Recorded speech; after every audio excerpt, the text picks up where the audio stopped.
Hello, hello, hello, everyone. This is GMStarson here once again with my dear friend Skylight VT as we're doing our double Mhm. take reaction series.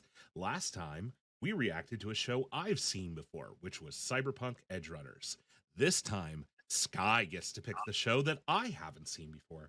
Sky, what are we watching today? Today we're watching a very confusing anime called A Lull in the Sea. Fair warning, if you've never watched this before, yeah, it's confusing. I'm here to answer any questions that Sarsa may have to the best of my ability, because even after watching, I think I've watched this twice, even I don't even have all the answers. Goodness gracious, this should be good. Features so many things from love quartets, well, pentagons, yeah, time skips, magic. Yeah, Geometry for our love triangles. yeah. I mean, you can put a picture up and just show them. It gets confusing. Hey, future self, stick the chart up there for everybody to look at what I'm getting at. I mean, just think of like what happened after the Thanos snap, and think about how that affected relationships. And you're basically there. Oh, interesting.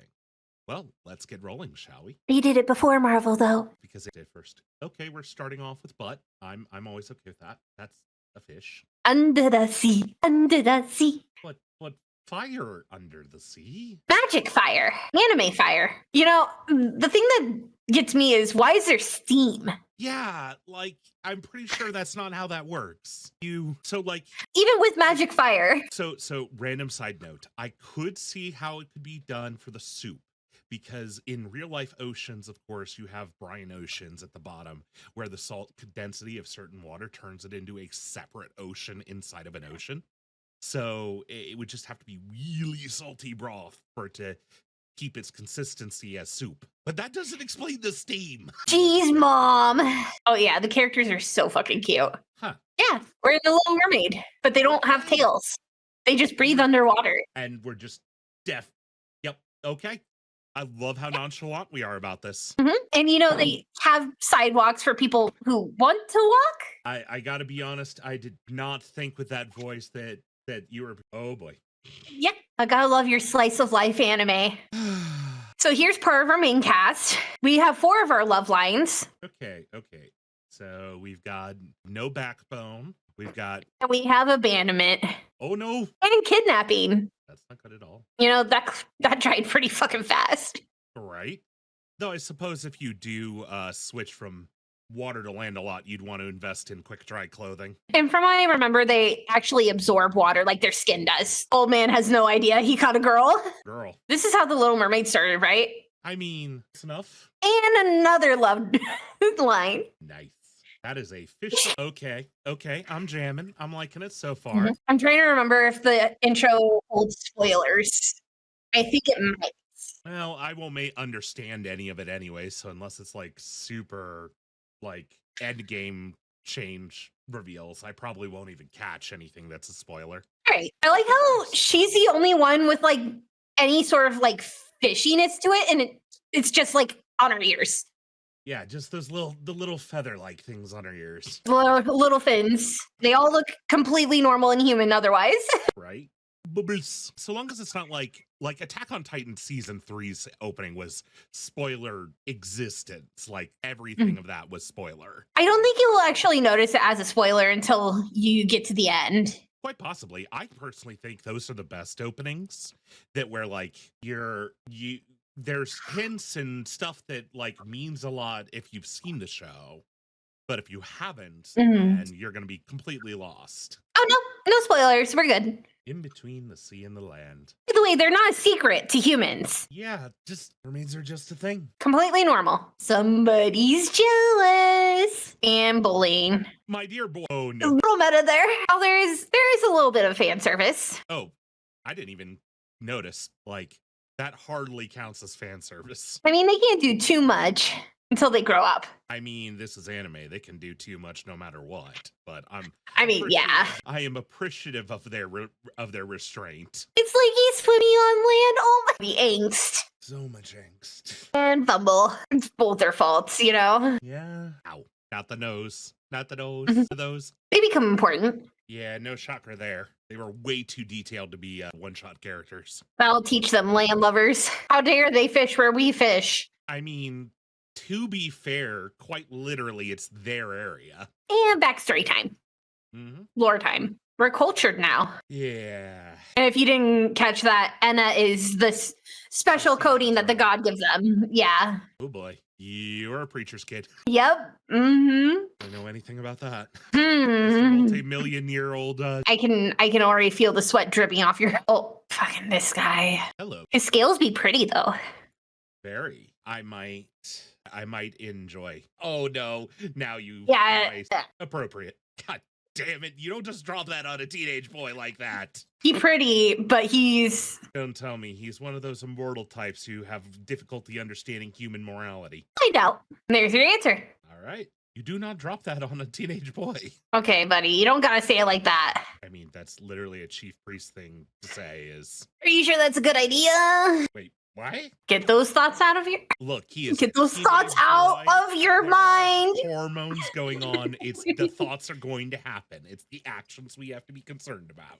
He's a teenage boy. He can't help the eyes or the brain, but he can help his hands. Oh, Lord to save the day. Damn it, Monica. Just Monica. You know, she has the same color as Doki Doki Literature Club's Monica, too. She just needs a ponytail. The same color? Oh, no, Henna. Don't hydrate. This is what happens if you don't hydrate, kids. Or die. Yeah.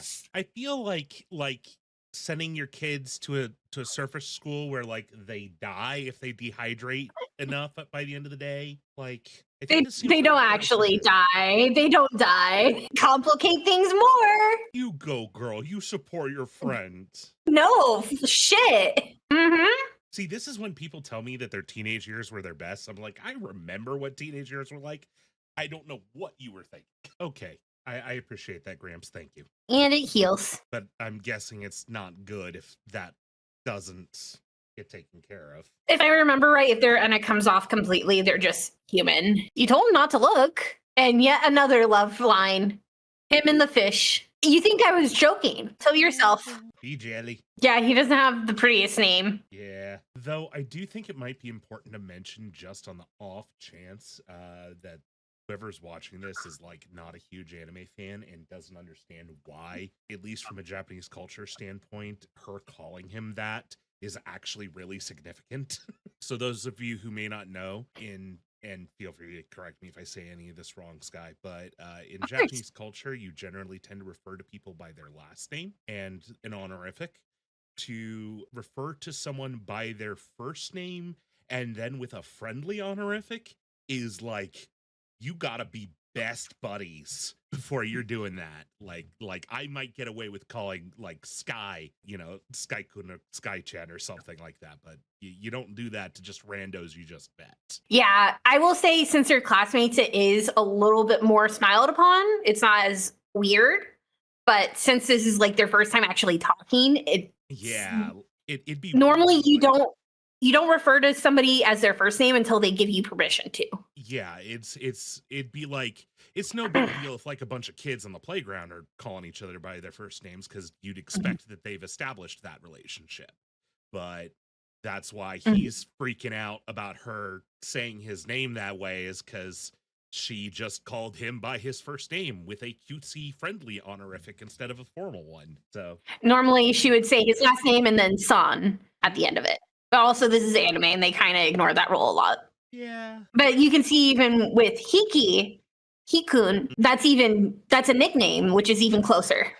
Yeah, like it is one thing that I appreciate about the Japanese culture with the naming convention is that you can like delineate between people by how you refer to them, Get over your jealousy. All right. Okay. First episode down. Any questions? So I'll let the credits play for a second for our Ko-Fi, Patreon, whatever we stick this behind version. People can watch the whole thing through without the adjustments. And yeah. Oh, cave carvings. Okay. Took me a second there. Drawings in the sand. Probably not going to last long, but I mean, there's so many references we could go with lines in the sand and temporary relationships. Exactly. But as you can see, the animes, everybody's kind of revolving around Monica right now. Mm-hmm. And it is flippin' gorgeous. I'm a massive animation nerd and just the artwork.